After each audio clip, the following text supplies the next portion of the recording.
ကျွန်တော်ရဲ့ Linux computer နဲ့ကျွန်တော်ရဲ့ tablet နဲ့ကိုချိတ်ဆက်ထားတယ်ပေါ့နော်အဲ့တော့ကျွန်တော် tablet တွေကို application တွေ install လုပ်မယ်တစ်ခုချင်းစီ install လုပ်မှာမဟုတ်ဘူး multi install လုပ်ချင်ဘယ်လိုလုပ်မလဲဆိုတာကိုပြပြသွားမယ်ပေါ့နော်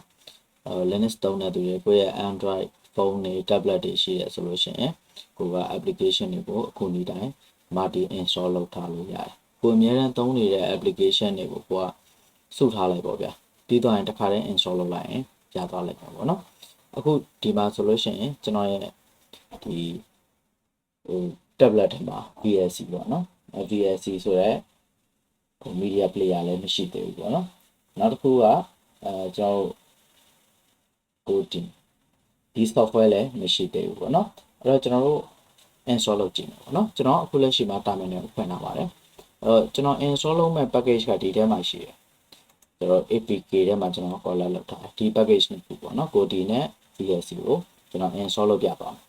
အဲ့တော့အရင်ဆုံးတော့ကျွန်တော်တို့အရှိရ step တွေရှိရယ်ဖုန်းနဲ့ဒီ Linux computer နဲ့ချိတ်ထားဖို့လိုအပ်တာပေါ့နော်အဲ့တော့ install လုပ်မယ်ဆိုလို့ရှိရင် ADB ပေါ့နော် install multi package ပေါ့နော်ပြီးပါဆိုလို့ရှိရင်ကျွန်တော်တို့ application ရှိတဲ့နေရာ APK ဆိုတဲ့ directory တွေကအားလုံးကျွန်တော် install လုပ်မယ်ပေါ့နော်ဒါဆိုရင် install စလုပ်ပြီပေါ့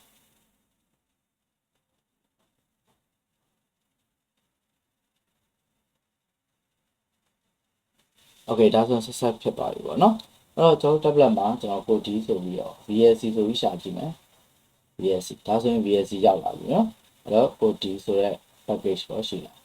application လည်းရှိပြီနော်အဲ့တော့ဒီနေ့တိုင်းကျွန်တော်တို့က application တွေအများကြီးကိုမြန်မြန်ဆန်ဆန်နဲ့ install လုပ်နိုင်ပါတယ်အားလုံးကျေးဇူးတင်ပါတယ်